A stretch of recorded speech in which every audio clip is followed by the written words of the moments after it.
For sure. And over to Manchester City, who maybe have a little bit of a less stable situation, but reports are that Man City have recorded a win in the APT case after a vote on the amendment to the system was dropped from the Premier League meeting. What are your thoughts on that happening? Well, no one knows yet. That's the fact. I mean, there's been rumours from both sides, and nobody knows what the situation is.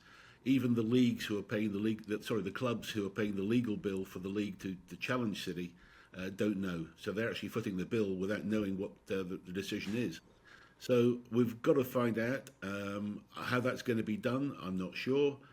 There may have been. I always felt that it was going to be like a score draw with wins on each side, without any clear, decisive victory for either way. So there may be some tweaks and adjustments to the rules, but we'll have to wait and see until we see the judgment. But at the moment, it's just spinning from both sides in the media. And the Telegraph is reporting clubs are concerned about those Premier League bills after Man City case could reduce their share of funding. Is that likely? Is that where that money's coming from? Yes, absolutely. And it is very concerning for those clubs. I mean, I think what was 6 times over budget. I mean, that's ridiculous for the Premier League to have got that far. And yes, the money will come out of their share of the media broadcast rights. So it's frightening that the Premier League has taken on those battles.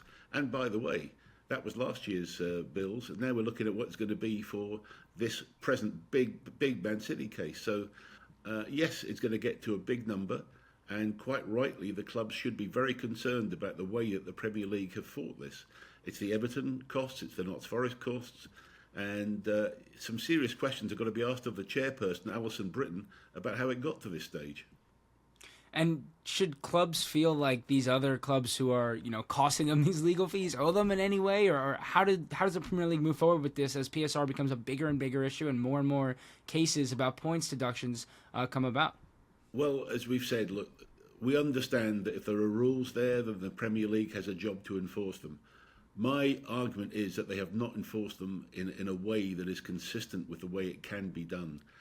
I mean by that when Scudamore was the boss when I was there at the Premier League, he would have been doing this behind closed doors and bringing clubs into the broom cupboard, getting your punishment, and things would have changed without having to go public and without having to go legal. I believe there were ways to exert pressure and to do this, but Masters has not been able to do it, nor has the chairperson I just mentioned, and that's where I think the blame should lie. There were ways to do this without having to get into protracted legal situations and very, very expensive ones. And I think all the clubs recognise that. Of course, they're concerned if clubs are trying to breach the rules, and there's got to be ways to do it, but I think that could have been done behind closed doors. And finally, with Manchester City, they're adding a new seat configuration in the North Stand at the Etihad to get capacity up over 60,000 people. Is this signs that they feel pretty confident that there's no relegation incoming? Because obviously that's a large number for a club that may not be in the Premier League next year. No, you're absolutely right. I mean, look, Man City have been brave throughout all this. They've looked everybody in the eye straight away and said, we're innocent. We've got irrefutable proof about this. Only time will tell what really comes out of the hearing. But yeah, that's a big sign to increase the Etihad to that sort of level. But they've got to do it if they're going to stay in the Premier League and to challenge. If they do get a punishment and they're out of the Premier League for a season or two, then that's probably about the time it will take to construct this sort of issue. So, I think it's just a case of they need to do it anyway, and they're going to stay remaining to every day that they're going to remain their innocent and plead their innocence. So I don't expect anything else. And whether or not they get relegated, the money shouldn't be an issue for them to create that new seat configuration. No, I don't think so. Look, capacities and attendances at the Etihad have been a question recently, and certainly ticket prices have caused some issues. But that's mainly because they've got so many games and such high-level games continually.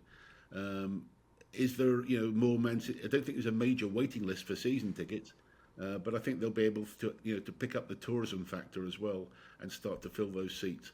So look, I think they'll do okay with 60,000. I think they should take advantage of it when they can.